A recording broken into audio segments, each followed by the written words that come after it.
Now, former CBS Evening News host Dan Rather really ought to know better than to push dubious political news angles for political gain. He lost his job doing that several years ago. Nevertheless, last Friday he went on another cable channel to compare the events of last fall's election to the war against Japan somehow. Watch.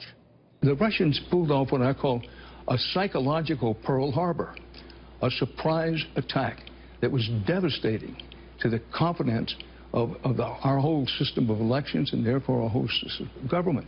It's one of the great psychological warfare victories. Well, Pearl Harbor, of course, got us into World War II. Is it time for World War III? Because, remember, Russia hacked our democracy. Charles Krauthammer is a writer and columnist and a keen observer of the insanity now unfolding. Charles, when you look at Russia hacking our democracy, does Pearl Harbor come to mind? I think that's a deranged analogy. I mean, it's like saying this is the worst scandal since Teapot Dome. Watergate is insignificant compared to it. Look, so far, and Lordy, I am not a Trump apologist. So far, that's true. I can vouch for that. I love the word Lordy. I mean, I do too. I'm going to adopt it for my own. I mean, so far, it starts with the charge the Russians have interfered in our election. In the Comey hearing, people got all incredibly sanctimonious about that. Comey said it's not a Republican issue, it's not a Democrat, it's an American issue, it's a threat to our democracy. Yes, they leaked some documents, we think the evidence is. The idea that they actually tampered with the system. The Russians have been doing this to just about every election and every country that we know. It's just a little more obvious this time. But imagine that this had happened in 2012, and it was Mitt Romney, the man who said Russia is our biggest enemy, was at the receiving end of Russian hacking, and that the accusation was it re-elected Barack Obama. Do you think the Democrats on that committee would be in high dudgeon over this attack on American democracy? This is the purest hypocrisy. But let's ignore that and say, okay, you want to investigate that. But that's not what the Democrats are interested in. It's the collusion argument. That's sort of the sidebar to this, supposedly the sidebar. There's no evidence up until now, and they've been looking since July, of Trump collusion in this affair.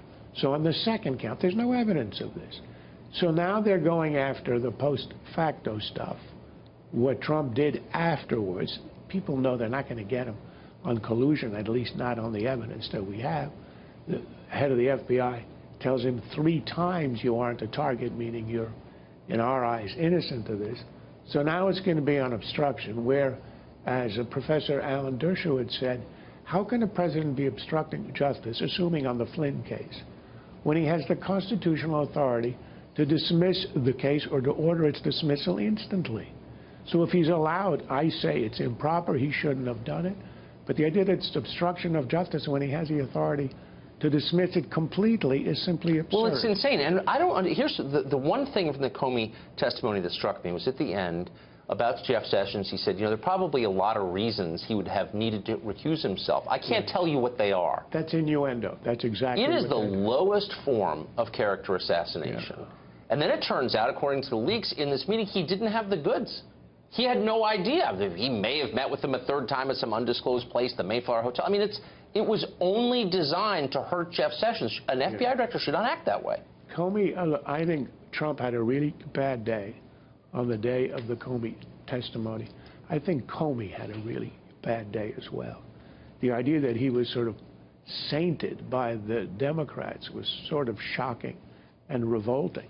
There's a guy who admitted to being cowardly in the face of instructions from Loretta Lynch, to being cowardly when supposedly he was being improperly influenced by the president, by not going to the authorities if he thought there was obstruction going on, instead putting it in a memo, sticking it in a box, and holding it as protection.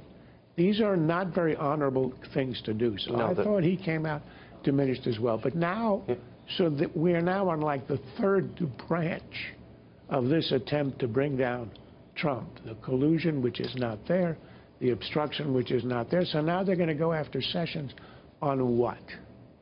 What's the charge?